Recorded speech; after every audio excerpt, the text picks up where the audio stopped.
Hey, it's Brandon. Welcome to Transform Your Workplace. Thanks for the download today.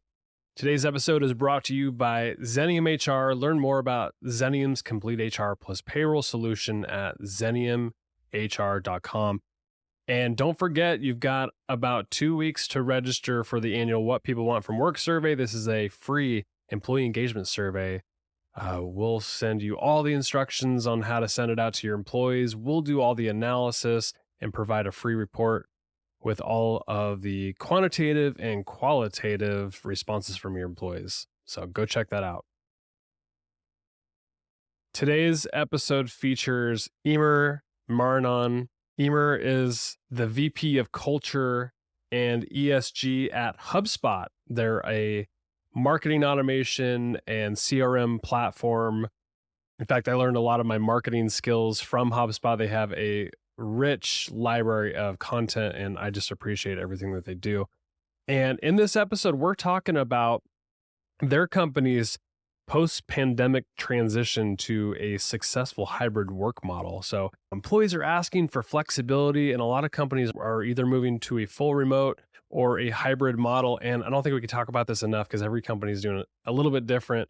And Eimear explains in this episode how data has motivated them to give their people the flexibility of choosing whether to work from home, in the office, or a hybrid of the two. So they might have an unconventional approach to the hybrid work model, but in today's challenging business landscape with attracting and retaining people, I think you're going to learn a lot from what Eimear has to say about their flexibility at HubSpot. So enjoy today's episode with Eimear Marrinan. Let me know what you think of the episode. 5-star rating on Apple Podcasts, a written review would be great. Or feel free to email me or connect with me on LinkedIn. Love hearing from listeners about how you're liking the show. And if you have any suggestions on how we can improve, how I can improve as a host, I am all ears. Enjoy today's episode with Eimear Marrinan.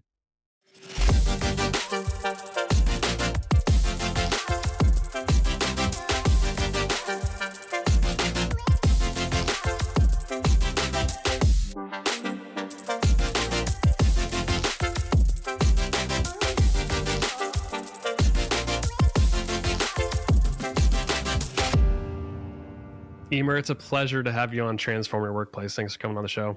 Thank you so much for having me. It's an honor. We're going to talk about your organization, HubSpot, a little bit. You went to a hybrid work model. I'm curious, was it always that way? Was it pandemic related? Tell me a little bit about that decision to go hybrid. Yeah, great question.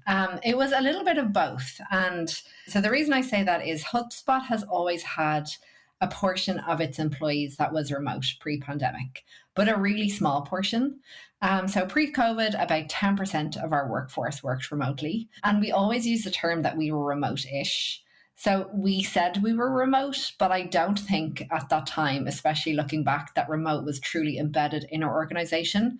So I think it's fake news to say that we have always been hybrid. I think we accommodated remote, but it was really only post-pandemic that we fully transitioned to a hybrid work model and really created like structures and processes and a culture that facilitated hybrid working. And so during the pandemic, as a ton of other companies kind of experienced, we were faced with a question around what will we do post-pandemic? And once folk return to an office, how should we transition our work model? And because we obviously had a portion of employees that were remote before, it was a little bit easier in terms of our options. But we actually asked our employees and we surveyed them really early on, because what we felt during the pandemic is employees felt such a lack of control, and they wanted, I guess, a lot more control, or as much control as we could give them around what the future held. And the response was overwhelming. They wanted flexibility and they wanted the choice.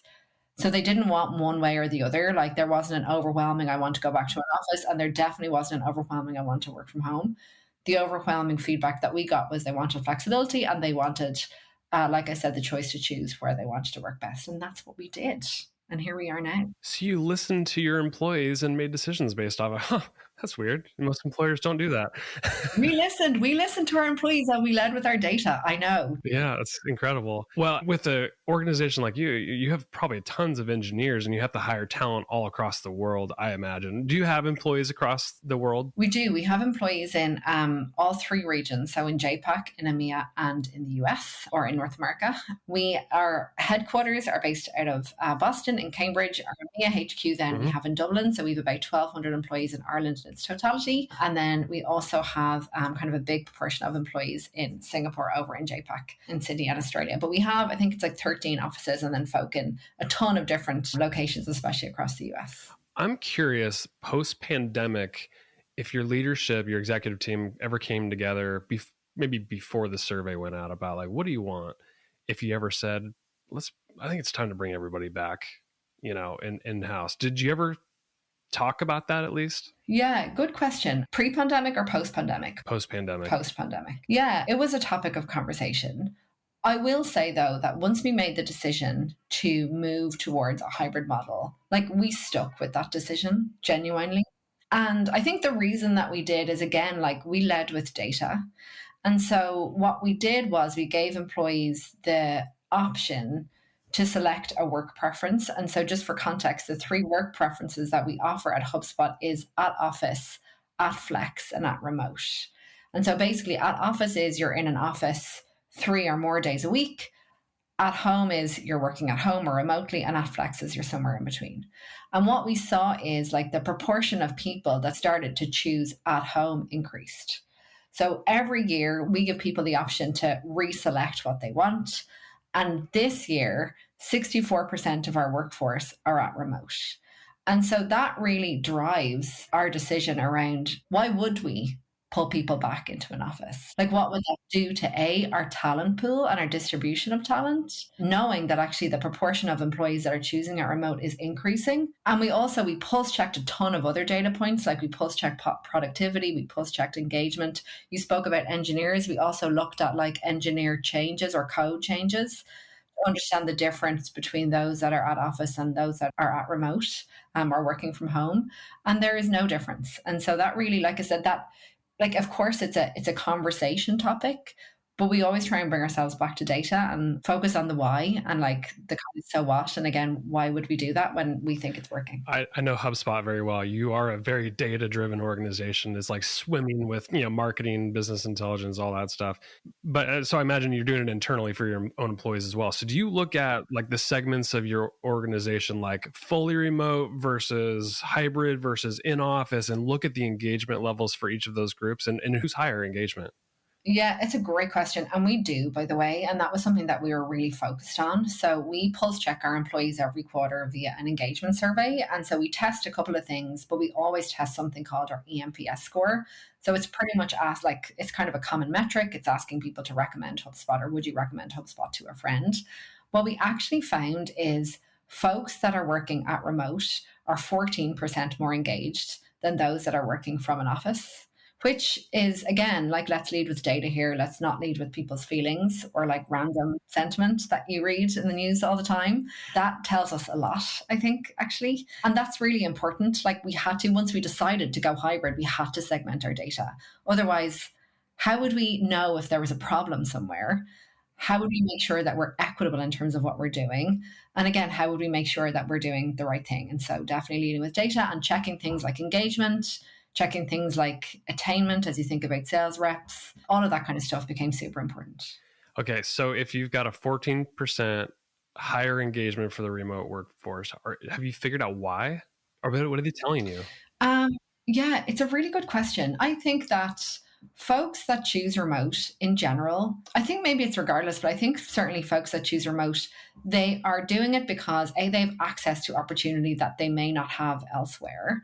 And so what we hear is, so I'm going to take Ireland as an example. So I'm in Dublin, where a ton of like work opportunities are kind of focused. Like as you go further outside of Dublin, your ability to get a job in a tech firm, if everything was at office, reduces dramatically. And so all of a sudden, like the economic opportunity available to you if you're living in like a Cork or a Kerry, which is the west of Ireland, has massively opened up. So that is a huge win and like a huge positive and a huge motivation factor for folk. I think that's one. So I think it's access to opportunity that definitely wasn't there before. I honestly also think it's work life like integration and the ability to actually flex. So I'm a mom of three. I've got three girls. They're 6, 4, and 20 months. I'm a flex worker. I know, hilarious. Like, It's um, hard. yeah, we'll talk about that in another podcast. But in general, I go into an office maybe once a month.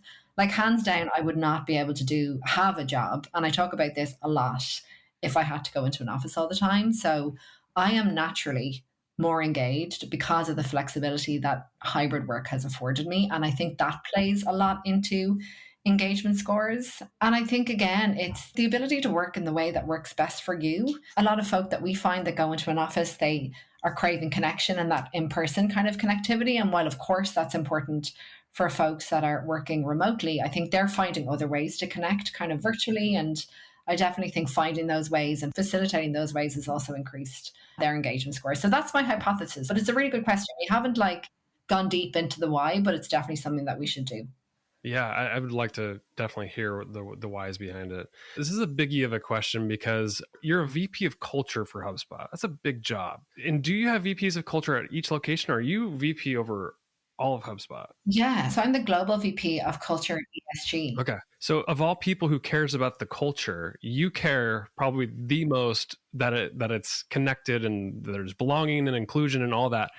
How do you do that when you have a fragmented workforce like this? It's a good question. I think, honestly, I think we kind of did culture a disservice pre-COVID. Really? Yeah, like I think especially in the tech industry, a lot of the time culture was equated to like ping pong tables and the going out for drinks and like the tangible stuff that people genuinely valued. And I think what people forgot is culture is actually a company's personality and is rooted in your values. And it's rooted in the decisions that you make. It's rooted in the words that you use, how your leaders show up, how they treat people. And that does not need four walls to thrive. Like we talk a lot. So our values are heart. So that's the acronym that we use. And we talk a lot about heart.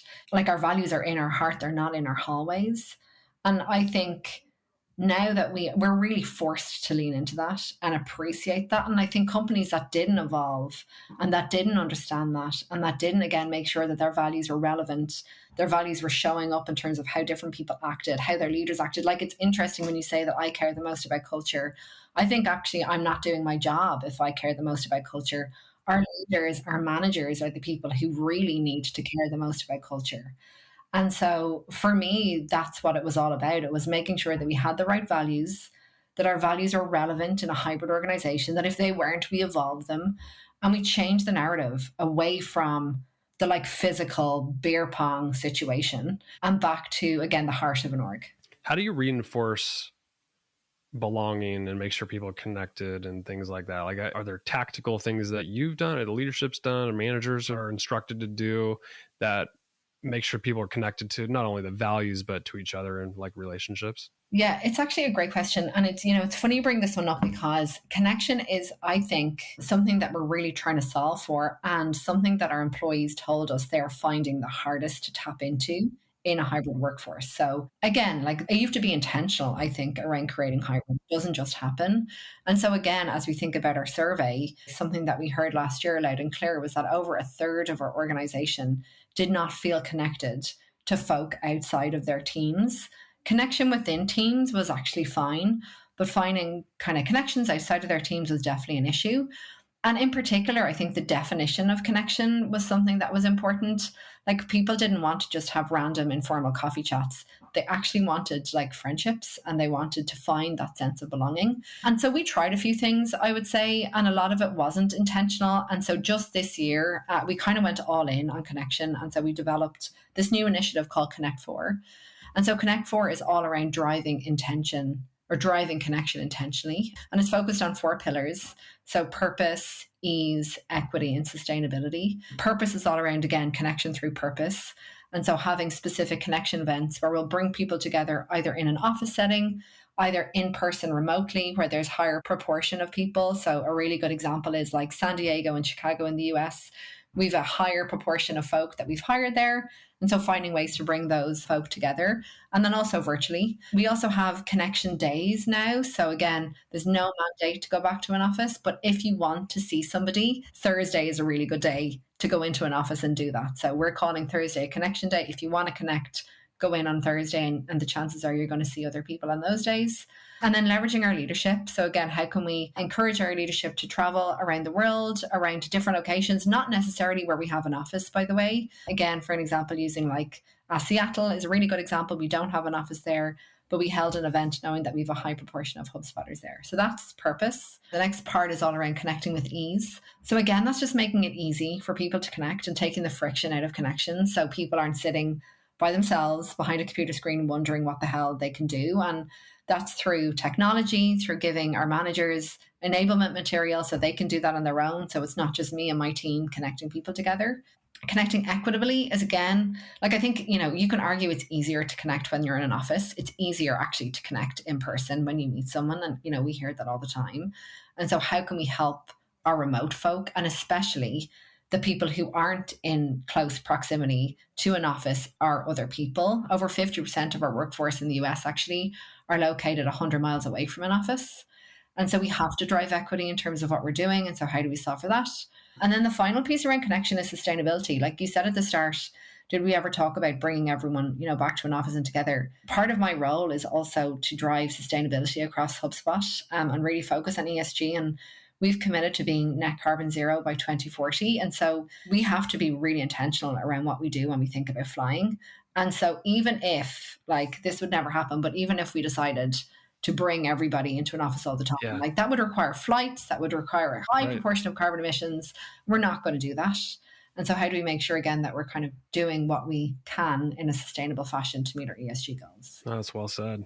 I want to pick on your engineering group a little bit because you're a software-based company, and I think like productivity in this particular group is vital to the success of HubSpot, I'd imagine. So you've got remote, probably fully remote engineers. You've probably got some hybrid engineers and in person. How do you make sure that the work is equal, where people who are in a hybrid or a remote work environment aren't slacking? Versus, like I imagine like a bunch of engineers together inside of a HubSpot headquarters, just hacking away, coding away, and just getting things done. How do you ensure that there's visibility to the workload and it's distributed in a fair way? Yeah, that's a really good question. I think there's probably a couple of things. I think it's really important actually what your leadership do. And so, if you think about our engineering and our product leadership, they're not all at office workers. In fact, our head of product is actually a remote worker. And our head of engineering, Whitney, I think is a flex worker and goes into the office like every now and then, but not every single day. I think that's incredibly important. It kind of is leading the way a little bit, and it shows people, the trust. And it's the same, by the way, across our manager population. So I think like lead by example and make sure that actually your leaders are not always in an office. That shows trust, and that shows again that you don't have to be in an office to do certain things. I also think though, like you have to test things and you have to actually look at your work distribution. You have to look at your performance management process to make sure you're being completely equitable in terms of your work distribution, how you're rating employees, and actually look at that across work preference. And we do that, like we rigorously do that, again, to make sure we're being equitable in that regard.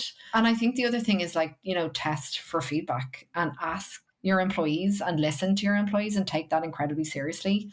Like it's, soul destroying to be asked and for nothing to be done with that feedback. And so making sure that you're actioning that, I think, is super important. I think they're the three things. I don't know if that answers your question. I hope it does. Yeah, absolutely.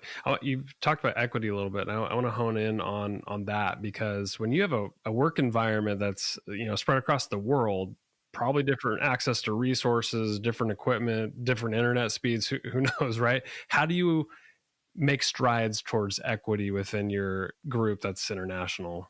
Yeah, that's a good question. So I think there's a couple of things. Again, as you think about like equity from like a pure technology perspective, we do offer stipends to folk that are not in an office to make sure that actually they can like purchase and get the equipment that they need at home. That's really important, obviously, to make sure that like your base level setup is correct. We're also kind of lean into humor a tiny bit. Like I always laugh, even though I'm in Ireland and we have really good Wi-Fi, my Wi-Fi drops all the time. And so also normalizing that and helping people understand that that does not mean that my productivity is dropping. The likelihood is it's like a snippet, one moment of time, you know? And so I think those things happen and they're also okay. It's like normal life. It's the same as your kids jumping in every 3 seconds. Similarly, if you're in an office, you might have amazing Wi-Fi, but you also might be meeting people and going for coffee all the time. And like that does not define your productivity. So I think just normalizing that is super important. And again, I think offering the office for folk that need to go into an office. You know, you're not saying just because you're a flex employee or a remote employee, you can never go into an office. Of course you can if you really need to. Or if there's a specific like, you know, life event or, you know, a situation where you're moving house or you're getting construction done or you don't have access to internet or Wi-Fi or whatever that is, you know, you always have the option to come into an office if you need to. As a VP of culture, what are the key metrics that you're looking at in terms of like the success of the culture? We already talked about engagement. I'm sure you look at other things. What's on your scorecard? I was actually talking about that today. It's really hard, you know that. And I don't actually think we've nailed it because like hybrid is actually like it's so new. And I actually feel like this year is the first year that we can be intentional around design. Like I feel like it's the first year that we're not fighting fires. The last year we have been, like the Yeah. last few years has been wild in terms of COVID, going Mhm. back to an office, like everything was just rush, rush, rush. And so I'm designing my scorecard right now, but I think the things that I'm really trying to focus on is definitely engagement, is looking at things like attrition by work preference and understanding the why. Like often it's the qualitative data that you get through exit interviews to understand if there's any correlation or trends that you're getting. Also things around like when we think about connection in particular, like actual network connectivity, we're starting, our people analytics team are starting to do some really cool things to understand how people get more or less connected after like a connection event or a connection day, what's driving kind of connectivity. And then also like testing cultural health, which again, I would say is kind of new. Not many organizations do, but like asking people, are our values showing up in the way we make decisions? Like, do you experience, as an example, empathy in terms of like in, you know, from your manager or those kind of questions? And so we ask those once a year. And I think that's something that we'll start to get a little bit more sophisticated about, but certainly cultural health. And also that will tell us again, are our values stagnant? Like, are they the right things? Do we need to evolve a little bit again as HubSpot scales and grows? So there's certainly things that are top of mind. What challenges have you worked through when it comes to the hybrid? Yeah. Great question. I mean, loads. I think honestly, the biggest challenge I think was the biggest challenge is like, A, no one is doing this amazingly well. No, nobody is. It's actually so much easier to be a follower. And you're not, you can't follow anyone. So you're trying to, you know, figure this stuff out. You're trying to do justice for your employees. And that's really hard, actually. Like it's a big responsibility. We're trying to get it right. Like we care deeply about our employees. I think testing your own bias and testing everyone else's bias and ignoring the noise that we're seeing in the press and in the paper and what other companies are doing and helping bring the narrative back to the why, like why this is important. So again, leading with data, but also the stories. Like we have a company meeting every quarter. And yesterday in our company meeting for Q2, we had an excerpt at the end called Humans of HubSpot. And so we featured 3 people and just spoke to them about like who they were, what's bringing them joy. And all of them spoke about the flexibility and the access that they have because of their ability to choose what works best for them. There was a mom of 2 boys. And again, she spoke about how she could be a better mother because she can be present. And like, that's important. That's the why. And so I think on those days, you're like, oh my God, we're getting so much, you know, there's feedback. I don't know if this is working, what's happening. It's just bringing things back to the why, I think is important. I think the other mistakes that we've made is like appreciating that this takes intention. It's so new for our managers in particular and our frontline managers. And you cannot just expect people to like manage a hybrid team overnight without actually helping them. And I think we are still on that journey, by the way. I don't think we've done a great job there. Like that's something that we're focusing on this year and next year. But like you have to help managers. You have to train them again and retrain them how to manage globally distributed teams and hybrid teams. Like how do you performance manage someone when you're in an office versus when you're remote is really hard. You have to over index on psych safety. Like inclusion and belonging becomes even more important. Reading body language is incredibly important. Like the power of follow on. If you had to have a difficult conversation with someone and they're by themselves in a room, chances are they're talking to themselves in their own head after that meeting. And so you have to be much more intentional there than you do if you're seeing someone in an office. So we definitely made that mistake. I think we didn't spend enough time with our managers. And so, that's something that we're really focusing on, like I said, this year and next. When you do the pulse surveys, do you ever ask about stress levels, burnout, anything like that? Yeah, we do. And we did actually. So the first time we actually tested burnout was during COVID. And we found that 70% of our workforce were burnt out at that time. How much? 70%. Ugh. I know. And also, not surprising, right? Like we were in the pandemic. I was burnt out. I had kids hanging off me. I'd started a new job. I didn't know what was happening. It's funny that you say this because next week HubSpot has something called its Global Week of Rest. And so HubSpot closes for the week, my favorite week of the year. And that was as a result of an initiative we brought in after that initial test, where we found such a high proportion of our employees was burnt out. So we introduced something at that time called the 5 Rs. Part of it was like focused, relax, and recharge time. So our week of rest. We also introduced something else that I love, no internal meetings on Fridays. So Zoom free as much as you can be, which is your deep work time, as well as, again, getting to the core of burnout. So equipping managers, thinking through psych safety, making sure that you can have those conversations. And so then we retested burnout last year and the percentage of burnout dropped by 50%. And so we still have a portion of burnout, which again, we're working through. And, ideally that should be at a very, very low baseline, but it definitely shows us that what we're doing is successful and moving in the right direction, which is awesome. Looking ahead, how do you see this evolving, the work environment? Yeah, I really want people to stop talking about the fact that hybrid is not working. That is how I want it to evolve. It's working. Otherwise, you wouldn't be in business. Like, it is working. I see hybrid becoming the source of freedom for so many people. I see it becoming the way that you can attract diverse talent and tap into talent pools that you never, ever would have been able to do before. That you are giving like parents the ability to work in jobs that they wouldn't have been able to before. I think that companies are going to bring folks back into an office and I think they're going to bleed talent. And I think they will, I'm hoping, change tact on that. That's what I'd love to see. And that's where I hope I see things going. But again, it takes time.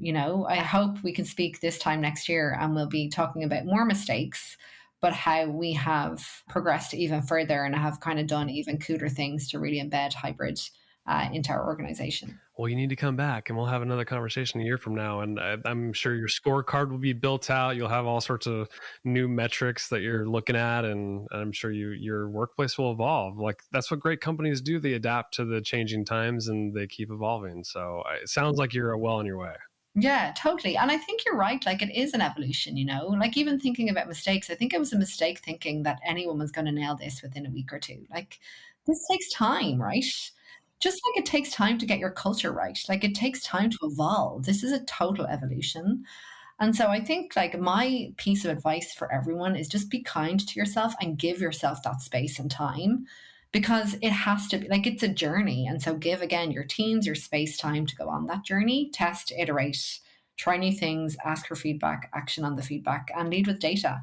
Don't lead with opinions because often opinions are wrong. Eimear, thanks for coming on the podcast. Where can people learn more about you, connect with you if you're cool with that? Anything else you want to share? Yeah, awesome question. So my LinkedIn page is a wealth of knowledge as we think about hybrid and culture. Also, our HubSpot blog. So if you go onto HubSpot.com, we have great information around hybrid, our hybrid model, also our 5 Rs initiative that I spoke about, and different things that we're doing, and around Connect 4. So that's also a brilliant place to go. Eimear, thanks for coming on the podcast. Appreciate you. Pleasure. Thank you.